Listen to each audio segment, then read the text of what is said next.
Oh, it's gonna be a hot one.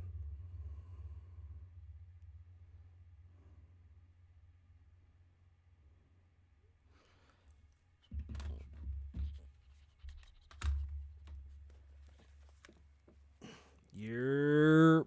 What's good? Let me get situated. It's gonna be hot in here because it's snowing in Vegas. Here we go with this weather change from El Nino and things like that. Guess we're not gonna have any light. No. Word. There you go. Don't play with me. It's too early for this. Oh, actually, it's not too early. We just on time. What's going on, beautiful people? My bad. My bad.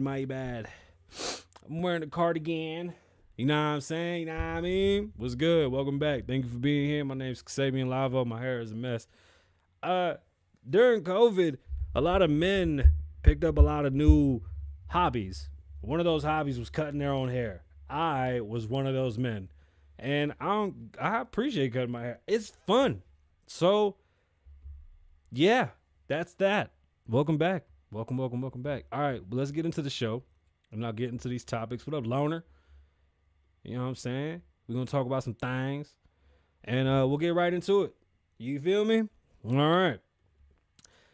I feel like I'm dressed like Jennifer Lopez in that show or the movie where she's a maid. I feel like I'm Kasabian in Manhattan. I feel like I'm an abused husband. So I put on a cardigan. I should be drinking a coffee.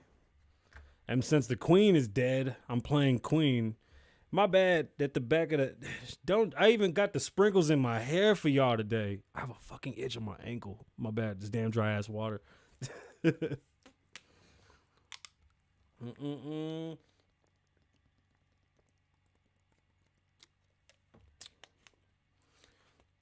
My daughter wants to do a ASMR because she says this microphone is real good. I think we'll be eating some chips on this bitch. I know y'all can't hear it. We're going to figure out how to get that to work for y'all to listen to. I promise. This concrete box ain't going to cook me today. It's Kasabian Lavoe Wine. What's going on, beautiful people? My name is Kasabian Lavoe, and I am your host, Kasabian, on talent, with talent, all alone from God, behind the microphone, doing what I do best. Sorry, I'm playing with the teleprompter. I am checking some things. Oh, man. My bad. The show is like halfway started, but we started. I promise. Carry on, carry on. 2 seconds. I just gotta get the story back up. I don't even know why. I don't even know why I went down.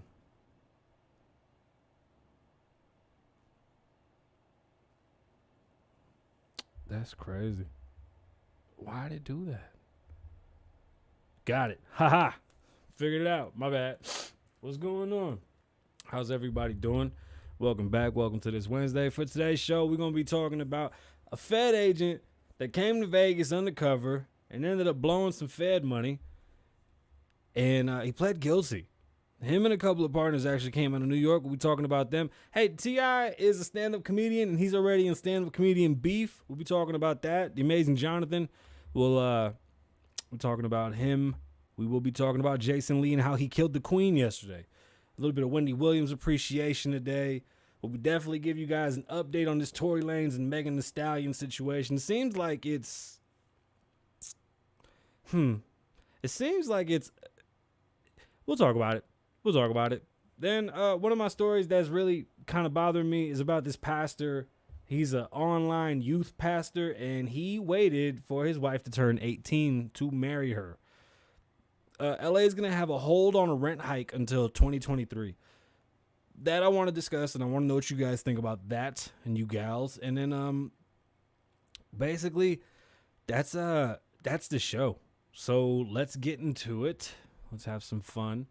First and foremost, unfortunately, rest in peace to the Amazing Jonathan. He was a magician / comedian here in Las Vegas, and he passed away of, I believe it was a heart attack or heart-related issues.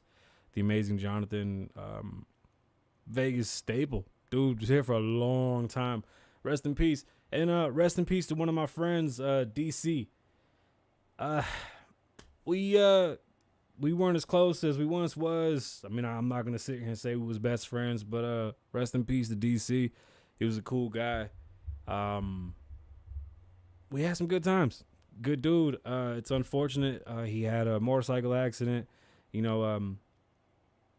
Fucked me up. I ain't gonna lie, because just the older we get, it seems like we're losing so many friends that it hits different. It definitely hits different. So, rest in peace to DC, and hopefully your family can find peace and everyone around you. Good dude, real good dude, very personable person. I mean, probably one of my biggest weaknesses is that I'm not as social as I should be. That guy was the complete opposite. That guy was super social. Solid dude. Rest in peace. And like I said, I hope your family finds some type of peace. I understand that, these types of things are, it happens. When your number's up, your number's up. I got an itch. I can't believe it's almost been that long. That's crazy. 15 years? Yeah, that's a long time to know somebody. A lot of people passing away. Let's talk about Wendy Willams and give her flowers. When I first started this, I got dissed by someone, and they said that I was going to be the male Wendy Willams, and I was offended, but Wendy Willams is dope as shit. Wendy Willams is, I want to say that the godmother of female shock jocks. And I mean, from New York to Philly to being on TV and birthing Charlemagne the God, Wendy Willams is nothing to play with. If you don't know about Wendy Willams, look up her documentary. It's a good peek inside of who she is and what she, I mean, they did the whole docuseries that was pretty good. And it showed a lot of things. Wendy Willams is a staple in hip hop. This is another, these are people that are gods when it comes to hip hop, journalism, and just in general. Like, Wendy Willams was not to play with. Wendy Willams, I can't say she changed the game. I don't think it was a game changer. I think during the time it might have been. I'm really not too familiar with what the landscape was at that time when it came to shock jocks and things of that nature. But, from Wendy, you see we got a star. From Wendy, you got Angie. Angie and Wendy fought one time, like on air after a show. These types of stories shouldn't fizz away. And with Wendy Willams walking away from her show, who knows where she's going to go? Supposedly it's dementia. I don't even know what's going on. I don't like speaking on it. But Wendy is having some type of medical issues. Her ex-husband seems to be coming around and helping her, which is a good thing, I believe. I hope.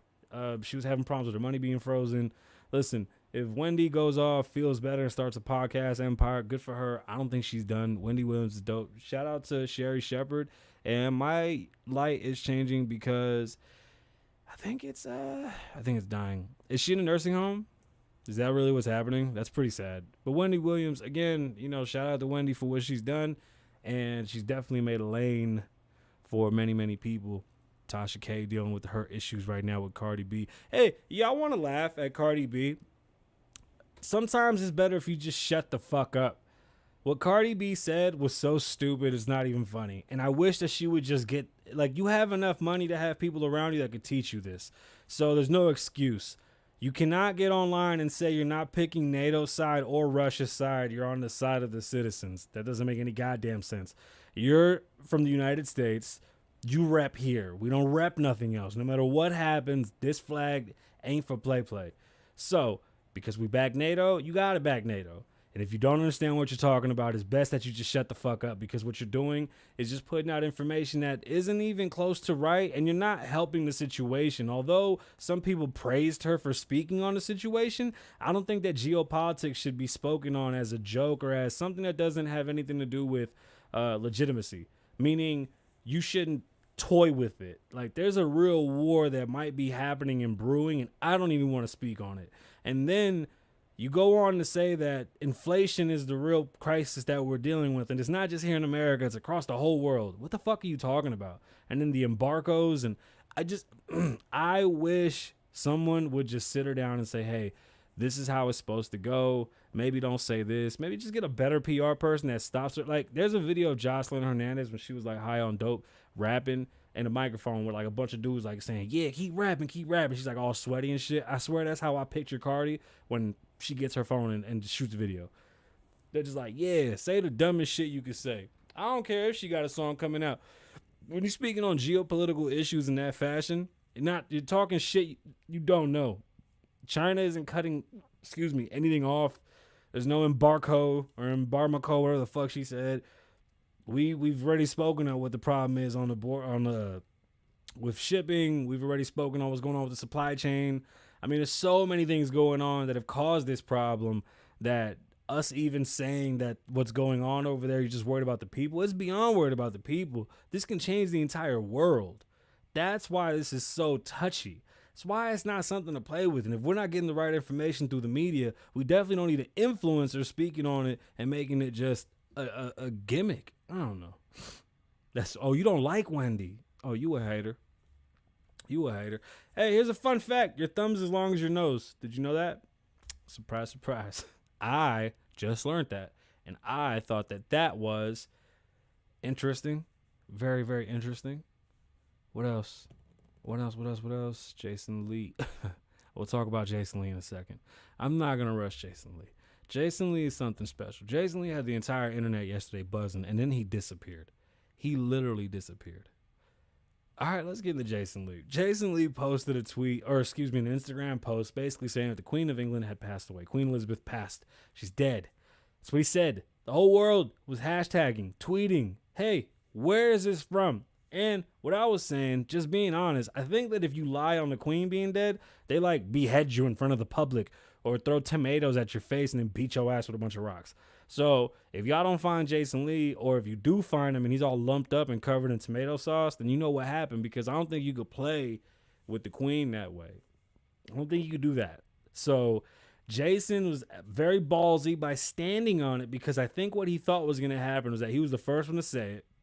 By jumping the gun, he was the first one to say it, kept it up, hoping that when she did pass, or if she passes because of this COVID thing, they would be the first to say it. It doesn't seem like that was how that worked out. It just didn't really seem to be. I mean, and they doubled down and they were like, no, we confirmed it. And nobody has confirmed anything. Jason hasn't had a legitimate confirmation behind this. And even if he does, I'm going to tell you right now, they're not going to let Jason Lee be the one that breaks this story. Sorry, it ain't going to happen. There's somebody in Europe that's a lot closer to the king and queen and all these people that's going to break this story way before Jason Lee. I promise you. But Jason Lee killed the queen. That happened. Yo. All right, so this is funny. Imagine not being invited to the White House because you might embarrass the president or the administration. Let's get into this story about Elon Musk, and it's just one pull quote from the Wall Street Journal, and I think it's hilarious. Recent reports have indicated that there might be a reason why Tesla CEO Elon Musk is not invited to the electric vehicle-focused warehouse events. As it turns out, Biden's advisors are quite hesitant to invite the Tesla CEO since they are concerned that Musk might do or say something that might embarrass the U.S. president and his administration. That's terrible. I don't even know how to... I have no respect for this president. These types of things right here drive me completely crazy. Elon Musk is probably one of the brightest minds that we have in this country. You should have him sitting in the White House with you as often as possible if you want to go somewhere. People like Elon Musk, you don't want to upset them because they're providing work, they're providing money, they're providing change, big change, because these jobs are definitely a higher education standard style of jobs. They're not just you can't just walk into a gigafactory and pick up a job. It's not a thing. You have to be well educated. So, if you have a person that's creating jobs like this, I definitely think you should depend on their whatever their mind has to bring to the table is definitely something that you should be open to listening to and being able to use whatever information they bring to you. So, Meg and Tory's battle has gone on now for fucking 3 years. There's a bunch of things I never talked about during the case because it was just salacious to continue to speak on the case. But in all honesty and reality, if Tory Lanez would have shot Meg Thee Stallion in the foot, he would have been in jail. He's not in jail. So it's been kind of one of those things where you gotta say he's not guilty. The only reason I say that is because I have never seen a situation in which a man or any person shot a person and it's a known thing that there was a shooting and nobody's in jail. And we're 3 years down the line and this case just keeps on being dragged out. What's the purpose? I mean, the only thing I can see is in her favor because I don't see it being in his favor. Now, they came from a pool party. Everybody was in pool party attire. If you shot the gun, you're going to have that residue covering your body for quite some time, and it doesn't just come off. You have to clean it off. It's, I can't think of the name right now. There's a specific name. But when you discharge a weapon, you get covered in basically a blanket of DNA from the gun. Well, they tested Tory. That wasn't even on him. Like, it's something that they can test on site. So, stop it. Don't call her a horse. So, if somebody shot the gun that night, they're going to know who it was. It's going to be easy to find. If everybody was in swimming attire and you weren't able to go home change because they were just in the middle of the street, then if the gun went off, there's going to be gun residue on a few people. That was one of my bigger things that kind of like stuck out. When a gun gets discharged, they're going to know who did it. There's no fucking in the neighborhood. There's so many things covering up the real situation because it's Meg and they're trying to cover up who Meg is. So academics today shoots out a text or a tweet basically saying that he saw the report himself, that there's no DNA that shows that Tory Lanez touched the gun to clip the bullets, anything on that weapon, and he's exonerated from that weapon as of right now. But they haven't gone to court. They're literally just having pre-trials right now. But he put that out there. There hasn't been discovery. They haven't spoken on discovery. This might be something real. Megan doesn't know if it's real or not because if it's not put up in discovery, like if this hasn't been submitted, she might not even know what's going on. But she spazzed out. Let's get into what Rolling Stone said, and then I'll cover what she said. So a pre-trial hearing. This came from Rolling Stones, if I didn't say that already. A pre-trial hearing in the Tory Lanez felony assault case involving July. I don't know why it says July 2000 because it was 2019 or 2020. Shooting of Meg Thee Stallion was postponed till April 5th. After academics posted what he posted, Meg went on IG and said this: court ain't even start. Why y'all ready to start lying? They said after a YouTuber claimed that Tory Lanez's DNA wasn't found, that YouTuber was DJ Academics on the weapon that was allegedly used to shoot Meg Thee Stallion in the feet. A source at the courtroom confirms to Rolling Stone that there was no mention of DNA. They didn't really discuss discovery at all. So it doesn't mean that it's not there. It just wasn't necessarily discussed. And if academics has some behind the scenes information, it may be true. Y'all got breaking news 15 minutes before court started and nobody's even been called yet. Y'all trying to win a social media campaign. This is my real life. I don't know why she keeps on saying this. It just, you make it seem as if it's your real life only when it's going against you. Because when it's in your favor, you don't stop about this. Only thing that happened in court today was it got pushed to April 5th, but y'all will get a live trending. Imagine how I feel reliving this shitty day publicly. It hurts. I'm so tired. I just don't buy it. She went on ranting. She was on her live doing what she did. Her boyfriend's threatening Tory. It's pathetic. I don't think Tory shot her, and I think she has a losing case, and I think she's doing everything she can to hang on. And if she puts out another album, which would be like album number 7, and says it's a debut, get her out of here. Just wrap it up. Wrap it up. The problem with this is that we want to protect women, but then when shit like this happens, it's like you have to take accountability for what you did. Did Tory shoot you, or did your homegirl shoot you? And who you really covering up for? Because you said you was covering up for Tory, and we believed it, but now it just seems like this is a debacle. This is a fucking debacle. LA rents won't be raised until 2023. How do I feel about that? It scares me because I don't believe that we have a true indicator as to where rent should be, but we do have to understand that owners have expenses, and we can't just determine a specific rent cap due to the economy being slow. I think we should let the market kind of determine where rent should be. Like here in Vegas, rent's very high, but there's going to be a point in time where they're going to keep on trying to go up, and it's going to stop because nobody can afford it. We're getting there. It's getting very frustrating for people to find a place to stay. It's very limited, and it's becoming harder and harder to even understand where the stop will be with rent, because rent is higher than mortgages, which has been like that for quite some time. And more renters there's more people being renters than owners. So this is definitely affecting a lot of people, with LA County being as big as it is. And LA saying they're not going to do any rent hikes. Owners are getting hit left and right because they haven't received any money from the COVID memorandums. Some people have been living rent free for 2-3 years, and they might be able to do that for another 2 or 3 years. How do you even live? California doesn't think things through. I think California just does shit and then they go, yeah, we'll figure it out. It's just not cool. It doesn't make any sense as to why they would even why would you allow anybody to stay in a place for 2 or 3 years without paying rent? That doesn't make any sense. That's pretty sketchy. That is pretty sketchy. So, yeah, you see what I'm saying? You know how it is in New York. What's the goal in New York? To find an apartment that has rent control. My cousin lives in a rent control apartment. He pays like $213, I think, in a building that's worth a couple millions, like tens of millions. Like it ain't nothing to play with. The motherfucker's off Broadway. Like he's living great. You know what I mean? And he pays $200, yo. He's living great. Living very, very great. So a pastor waits 4 years for his girlfriend. And you would think, well, maybe it's because, that they didn't want to have premarital intercourse, right? No, she was 14. He's a youth pastor, a YouTube youth pastor, which I don't even know what you could literally be a YouTube anything. So this YouTube youth pastor meets a girl that's 14. We don't know his age, but he waits until she's 18 to marry her. But he's been dating her since she was 14. And in Germany, 14 is the legal age of consent.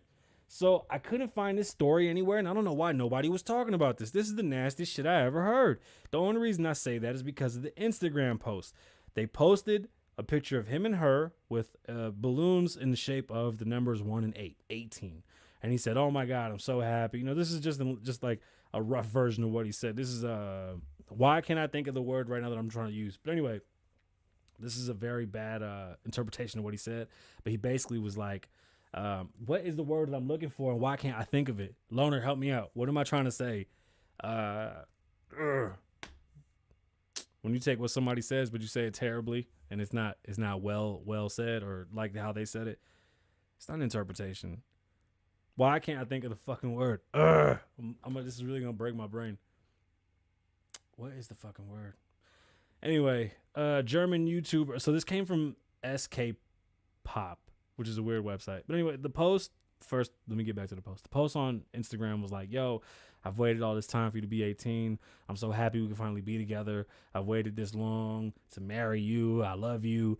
Mind you, they've been together this whole time. They were posting like fucking girlfriend and boyfriend pictures, and they've had this relationship for a long time until he's now married her at 18, and we still don't even know how old this man is. I don't know me. What's when you read somebody's thing, but instead of reading what they said, you just make it up, or you just give like your best rendition of it. I can't think of the word. So, German YouTuber and youth pastor Joshua Wesley is receiving immense backlash online after an Instagram post where he celebrated his girlfriend's 18th birthday. It went viral online. In an Instagram post, the pastor indicated that he had been in a relationship with his now wife since she was 14 years old. I don't know who this is. Nides now claimed that he groomed the teenager and accused him of being a pedo.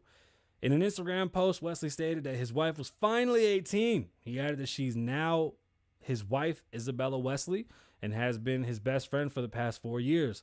Though the age of consent is 14 in Germany, many cannot digest the fact that the teenager might have been allegedly groomed. Twitter user also noted that the couple celebrated their 3-year anniversary on February 18th, 2020. The two were engaged on December 19th, 2020, just a month after she turned 18. They went and got married August 2021. The YouTuber has not revealed his age online. However, Reddit users like Grade School Disappear claimed that the pastor is 24 years old. His family blog reportedly claimed that he was born in 1998. The Christian youth pastors are often adults, which adds more weight to the pedo charges. This is what really bothers me. No, not summary. It's not a summary. It's when you're not. I'm going to come up with the word later, but this shit happens to me all the time. This is gross because he's a youth pastor, so he's working with kids. Was grooming involved? It sounds like it. I don't even think they should have been together when she was 14. I can't even wrap my mind around this. Y'all decide how y'all want to approach this. This shit to me is weird. This is out of Germany, not here in America. Was this grooming? Is this some type of sexual abuse? I don't know. I'm not okay with it, but they seem to not think it's that big of a deal. I don't know. I'm not okay. I'm not okay. This ain't cool. It ain't summary. Paraphrasing. I'm paraphrasing. I was paraphrasing because I didn't know what the fuck he said. I paraphrased. Y'all, who's y'all? No, they beyond weird? Bro, did you see the picture that he posted of him and the girl? It's gross. She's holding and he's holding, like they're holding the balloons together. He's like, yeah, she's finally 18. Like, that's the nastiest shit I've ever seen. That's my problem with Euphoria. Y'all see shit like this and then y'all get mad and then you go see, look what happens. Our last story today, I gotta stop saying our last story today comes here out of Vegas. I love Vegas, and because I live here, I'm gonna tell you some dope ass Vegas stories. Out of Fox 5. I know that's a problem. I feel like I'm in fucking high school every day with this stupid shit. The story comes from Fox 5. Now, some undercover agents were here in Vegas and they got a little fresh with the money. So let's talk about this. An agent with the Federal Bureau of Investigations, or the FBI, pled guilty to using government funds to gamble at a Las Vegas casino. I'm thinking like downtown. Or maybe he was a baller and he went to like Aria and played the big tables. Maybe he went to the win. According to a news release from the U.S. Department of Justice, the agent, identified as Scott Carpenter of New York, pled guilty to 1 count of conversion of government money. You think he's going to get time? I don't think he's going to get time. Court documents indicate, court documents indicate that from July 27th, this shit is written like fucking children wrote it. Court documents indicate that from July 27th through the 31st of 2017, Carpenter and 3 other FBI agents traveled to Las Vegas to conduct an undercover operation. This shit was Paul Blart. This fucking guy was Paul Blart, okay? At the end of the operation, according to authorities, Carpenter went into a casino's high-limit room where he gambled on blackjack with $13,500 belonging to the United States. The casino was not directly identified by authorities. This is not the casino's fault, by the way. Carpenter was an employee of the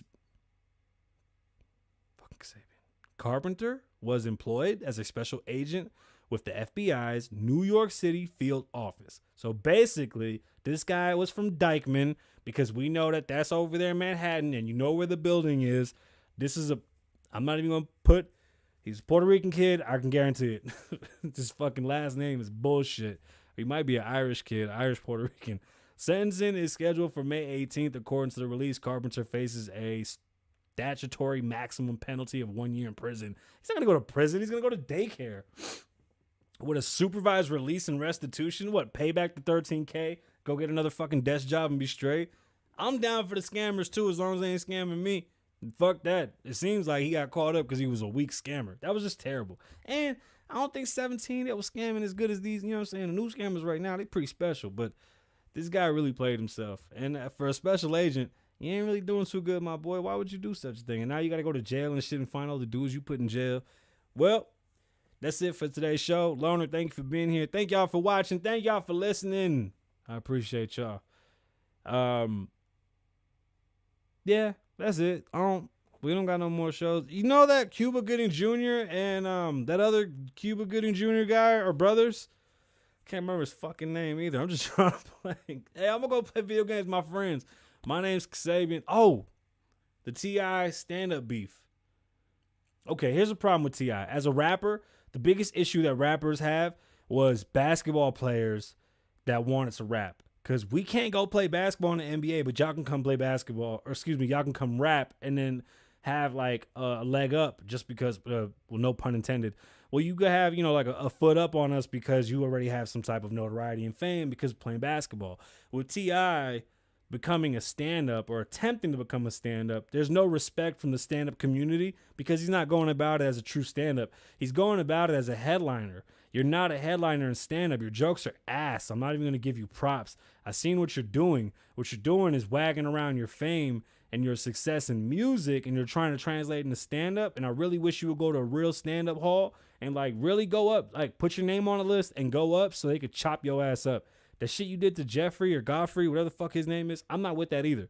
That's corny. If there's a headliner, who do you think you are to show up and do 10 minutes after the headliner? A professional. You're just learning, bro. You have to earn your way to the top. With T.I., it's the same shit he tried to do with his podcast. It's the same shit he's going to continue to do for the rest of his life. Music has no value. The value in music, because of streaming, every day music becomes less and less valuable because what we sell is attention. What we get paid for is how many minutes we can steal from you. That's how we get. This is like the movie In Time with Justin Timberlake. This is the truth. We get paid for the attention that we keep. Bro, it's minutes.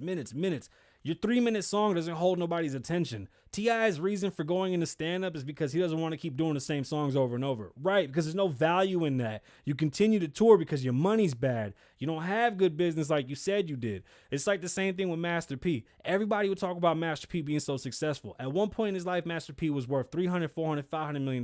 That might not be the case today at all because he's renting and barely holding on. At one point in time, T.I. was the king of the South. He really was. Construction companies and construction firms, concierge firms had business and money coming out his ass. That might not be the case. And when you see artists that continuously tour, that's usually what that means. They're touring to make up for money that they're not making in other aspects and avenues. With them losing their TV show and losing other deals because of all the accusations, I can understand where he's hurting for money. But he says he don't want to be jumping around on stage doing the same old shit because of his age, which is true. You have to evolve. I don't think the evolution for him was going to be stand-up. And if he's going to do it, I think he should approach it properly. For example, if he goes into karate or he goes into a fighting gym, no matter what kind of gym it is, you got to start from the bottom. Wiz Khalifa went and got into MMA, learned jiu-jitsu, has learned boxing, kickboxing, and all these things, and he started from the bottom. What T.I. is doing is basically cheating the system, but when it comes to stand-up is probably the most fucking aggressive field you can get into. These stand-ups are going to chop his ass up. Him and them dry-ass locks. Boy, they're going to fuck you up. Keep playing with these comedians, and you shitting on your own people. Because you could have been the opener like you should have been. You T.I. the rapper. You're not T.I. the comedian. You're not even fucking funny. That's all I got with that. With that, my name's Kasabian. Live in the moment. Don't live in the past. Be safe. Stay dangerous. Lavoe loves you. Wine.